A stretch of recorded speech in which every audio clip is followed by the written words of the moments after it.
aqui uma criação que Deus não falou. A gente vai ver aqui uma criação que Deus não mandou. A gente vai ver uma criação aqui que Ele mesmo se disponibilizou. E seu celestial, Ele conversando com os seus, Ele disse: façamos o homem a nossa imagem e a nossa semelhança. Após a conversa com a sua trindade, Ele desce até a terra e Ele mesmo faz a sua criação. Diz a história bíblica que Deus veio até a terra e do pó da terra Ele faz um boneco. Ele faz pernas, braços, olhos, ouvidos, boca, nariz, face, cabelos. Deus, Ele cria o homem do pó da terra. Após Ele fazer o boneco, após Ele fazer a estrutura, após Ele fazer aquilo que estava no seu coração, o homem até então é uma estrutura, o homem até então é só um corpo. Então Ele não manda de novo. Ele poderia dizer: viva, homem. Ele poderia dizer: haja movimento nos seus membros. Ele poderia dizer: haja voz na tua garganta. Mas Ele não mandou de novo. Quem ler a Bíblia Sagrada, está escrito que Deus, Ele soprou nas narinas do homem e o homem teve vida. Irmãos, se Deus não sopra nas narinas do homem, o homem não tem vida. Isso aqui é simplesmente um corpo. Isto aqui é simplesmente uma estrutura. A diferença está naquilo que Deus soprou dentro de mim. Ei, dentro de nós há uma vida soprada por Deus. Tudo aquilo que Deus sopra tem que ter vida. Como assim, Rodrigo? Escute aqui uma coisa. O anjo, ele não tem corpo. Por quê? Porque anjo, ele é espírito. E como é que se cria espírito? Quando Deus resolveu fazer o anjo, Ele soprou. E o anjo teve existência. Anjo não tem corpo, mas ele tem sopro de Deus. Nós temos corpo e também sopro de Deus. Se nós perdemos o fôlego de vida, perdemos aquilo que é de valor em nosso corpo. É por isso que do pó nós viemos e do pó nós retornaremos, porque o corpo de nada tem proveito, mas o espírito sim. Temos que guardar, temos que preservar, temos que cuidar para termos um encontro com Deus. Como é que está aquilo que Deus te deu?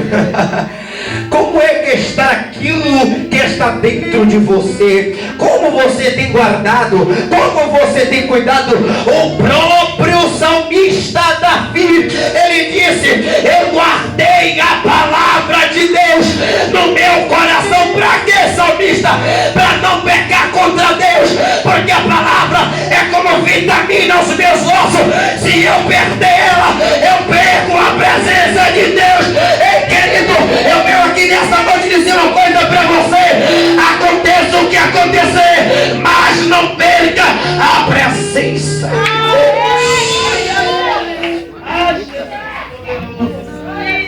de Deus. Ser bonito é uma fatalidade. Estar arrumado é uma condição financeira. Mas ter a presença de Deus não é para qualquer um. A presença de Deus não se cuida com creme. A presença de Deus não se cuida com pente. A presença de Deus não se cuida com paletó. A presença de Deus não se cuida com sapato. A presença de Deus se cuida com compromisso com Ele. É verdade. Aí Deus resolve soprar. E o homem teve vida. Então eu entendo aqui que todas as vezes que Deus sopra, tem que ter vida. Porque o sopro de Deus é o fôlego de vida para a sociedade. A Bíblia diz que Deus, vendo o pecado do povo, vendo o pecado da sociedade, e todas as vezes que Ele mandava uma reconciliação, o povo no momento se reconciliava, mas depois estavam prostituindo a sua fé. Como assim? Hoje ele dava glória a Deus, mas no outro dia estava dando glória a Baal. Hoje ele estava na presença de Deus, mas no outro dia estava prostrando-se diante de outras imagens. E isso era desagradável aos olhos de Deus. Então Deus resolve aos altos céus a matar todo ser humano, com exceção de Noé, a sua família e todos aqueles que aceitassem a pregação de Noé. Diz a Bíblia que Noé começou a pregar na terra. Como Noé começou a dizer: rapaz, Deus vai mandar um dilúvio, e este dilúvio matará toda a terra. Então aquele que aceitar a pregação, aquele que aceitar a palavra de Deus, a Torá sagrada, este se receberá a sua redimissão e entrará na arca junto comigo. Diz as histórias bíblicas que Noé ficou mais de 150 anos na terra pregando, e mediante a pregação, a criação da arca. Passou o tempo e ninguém deu crédito, pastor anunciando. Diz a Bíblia que Deus mandou Noé entrar na arca juntamente com a sua família, e quando Noé entrou na arca, Deus trancou a arca por fora. Noé fica lá dentro, o dilúvio chega, e quando o dilúvio chega, mata todo ser humano. Diz a história bíblica que as águas ficaram na terra sucumbida pelo menos um ano, 1 mês e 27 dias. Um ano, 1 mês e 27 dias as águas ficaram sucumbidas na terra. Noé não conheceu a terra. Noé não sentiu o gosto da terra porque estava preso dentro da arca. O tempo se passou. Toda a terra humana, com exceção de Noé, a sua família está morta. O silêncio paira sobre a terra. Não se ouve voz de ninguém. Não se vê ninguém. Parece que Satanás estava no inferno gargalhando, dizendo: acabei com a criação de Deus, destruí aquilo que Deus chamou de minha criação. De repente diz a Bíblia que Deus lembrou-se de Noé. Olha para o irmão que está do seu lado, cutuca ele, cutuca ela, balança ele, balança ela, incomoda ele e diz para ele assim mesmo: Satanás terá uma resposta.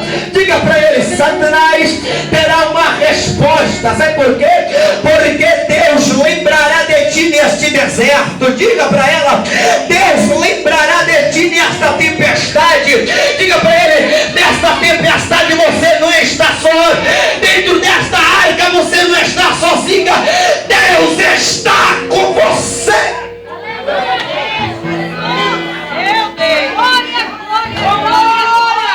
Aplauda ele, aplauda ele, aplauda, aplauda, aplauda, aplauda. Depois que Deus, escute isso aqui é forte. Depois que Deus lembrou-se de Noé, diz a Bíblia que Deus soprou um vento na terra. Depois da lembrança de Deus, Ele soprou na terra.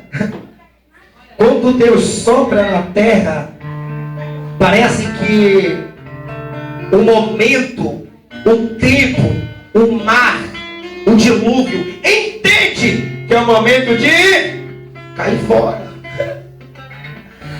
Quando Deus sopra na terra, parece que a morte entende o sinal de Deus para ir embora. Porque quando Deus sopra na terra, a chuva para, o céu fecha, as águas minguam e Noé sai da arca. Depois que Deus lembrou-se de Noé, Deus soprou na terra. Ei, meu querido, você não está entendendo não. Você talvez esteja passando por essa tempestade. Esse dilúvio parece que vai te matar. Mas eu quero te dizer uma coisa. 1 ano se passou, 2 anos se passaram, mas Deus vai soprar na tua vida e essa tempestade vai passar. Levante a tua mão direita para cima, por favor. Eu quero profetizar na tua vida hoje. Levanta a tua mão direita para cima, por favor.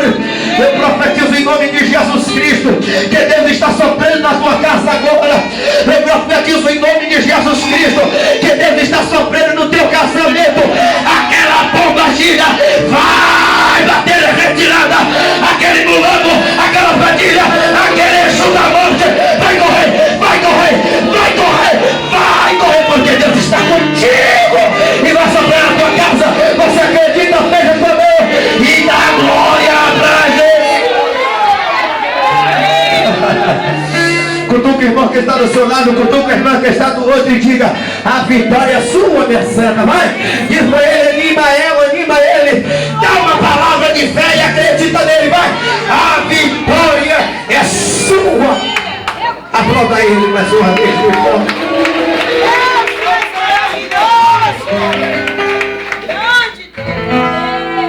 Quando Deus resolve soprar, Xavier, a vida da pessoa muda. O rumo muda. Escute aqui. Diz a Bíblia que o Senhor Jesus estava no barco. E no barco ele sentia um cansaço no seu corpo. No seu corpo físico ele ficou quebrado, desgastado. Então ele resolveu dormir na polpa do barco. Diz a Bíblia que no momento que ele está dormindo, um vento soprou e levantou-se um grande temporal. As águas começaram a ficar agitadas e começou a entrar água no barco e o barco começou a querer naufragar. Ei, irmãos, então os discípulos atônicos e com medo chamam Jesus para poder ou Jesus ajudar ele a tirar a água do barco, ou então morrer juntamente com ele. Sabe por quê? Porque Jesus estava no barco, o milagre estava no barco e muita gente não sabia. Ei, o vento estava ao contrário, o temporal se levantou, mas os discípulos não sabiam que o mestre estava no barco. Ei, então tiveram que acordar Jesus e dizer: o Senhor não se importa não, que nós viemos a perecer. Levanta, Jesus. Jesus levanta e diz: homens de pouca fé, o milagre está no barco. Ei, tem muita gente passando por vento ao contrário. Sabe por quê? Porque não sabe que o milagre já está juntamente com ele. Tem muita gente passando por um temporal, pastora Luciana, mas não sabe que o segredo do temporal passar está com ela. Tem muita gente passando por vento ao contrário, mas não sabe que se clamar, Deus fala: aquieta-te, aquieta-te. Rapaz, respeita o homem de Deus, respeita a mulher de Deus. Aquieta-te. Esse vai se aquietar na tua vida. Ei, acredita, a palavra de fé está no teu coração. Profetiza nesse temporal. Vai passar, vai passar, vai passar, vai passar, vai passar. Essa tempestade vai sair da tua vida. Jesus estava no barco. O poder da tempestade em fazer parar ou não, ele estava no barco. Ao invés de ele chamar Jesus e dizer: Jesus, por favor, acalma essa tempestade, eles disseram: não, chama ele, porque ele não se importa se pereçamos ou não. Você entendeu, irmãos? As pessoas estão esquecendo do Jesus que está no barco. Sabe por quê, irmãos? Eu aprendi uma coisa nesses 6 anos de evangelho. Porque Ele tem para dar bênção, porque Ele tem para dar vitória, porque Ele tem para dar livramento, porque Ele tem para dar milagre, e está esquecendo que Ele é, independente daquilo que Ele tem. Jesus teve sede, e Ele vai correndo para o poço de Jericó, que era herança de Jacó, e diz: mulher, me dá um pouco de água. Ela se assusta e diz: o quê?